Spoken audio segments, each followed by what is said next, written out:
பரிசுத்த நாமத்திற்கு மகிமை உண்டாவதாக. இந்த காலை வேளை உங்கள் அனைவரையும் ஆண்டவராக இயேசு கிறிஸ்துவின் இன்ப நாமத்தில் அன்போடு வாழ்த்தி வரவேற்கிறேன். விண்துளிகள் வாயிலாக இந்த நாளில் சந்திப்பதிலே மிகுந்த மகிழ்ச்சி அடைகிறேன். மத்தேயு 16 அதிகாரம் 22 வாசிக்கிறோம். ஒருவன் உலகம் முழுவதையும் ஆதாயப்படுத்தினாலும் தன் ஆத்மாவை நஷ்டப்படுத்தினால் அவனுக்கு லாபம் என்ன என்று சொல்லி வாசிக்கிறோம். இந்த நாளின் செய்தியின் தலைப்பானது சம்பாத்தியம். நாம் எப்பொழுதும் புத்தகமும் கையுமாய் படித்து கொண்டு இருக்கிறீர்களா? இப்படி படித்து உங்கள் வாழ்க்கையில் எந்த வருமானமும் உருப்படியாக இல்லையே என்று ஒருவர் ஆபிரகாம் லிங்கனை பார்த்து வினவினார். உடனே ஆபிரகாம் லிங்கன் மறுமொழியாக, பெரும் பணம் சம்பாத்தியம் பண்ணுவதற்காக நான் புத்தகம் படிக்கவில்லை, சம்பாதித்த பணத்தை எப்படி உருப்படியாக செலவு செய்யலாம் என்பதை அறிவதற்காகவே நான் படிக்கிறேன் என்றார். நவீன காலங்களில் பல வகையான படிப்புகள் உண்டு. எந்த படிப்பு அதிக வருமானம் தருமோ அந்த படிப்பை படிக்க இளைஞர் அதிக ஆர்வம் காட்டுகின்றனர்.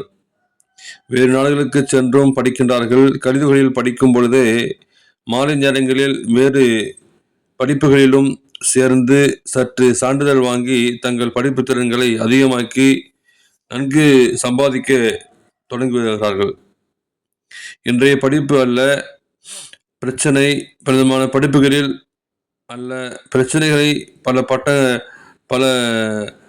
பலவிதமான பிரச்சனைகளில் பல நாடுகளில் படிக்கும் படிப்பு, அல்லது பிரச்சனை சம்பாதிக்கும் சம்பாத்தியத்தில் பிரச்சனை, அள்ளி வாங்கும் வருமானம் அதில் பிரச்சனை, பணம் பெருகி போச்சு, குணம் கெட்டு போச்சு, பணம் கண்ணை மறைக்கிறது, தேவனை காண முடியவில்லை, ஆடம்பரம் வாழ்க்கை, இதனால் ஆலயம் வர நேரமில்லை, வேத வாசிக்க மனமில்லை, ஜெபம் மறந்து போன பொருளாய் போய்விட்டது.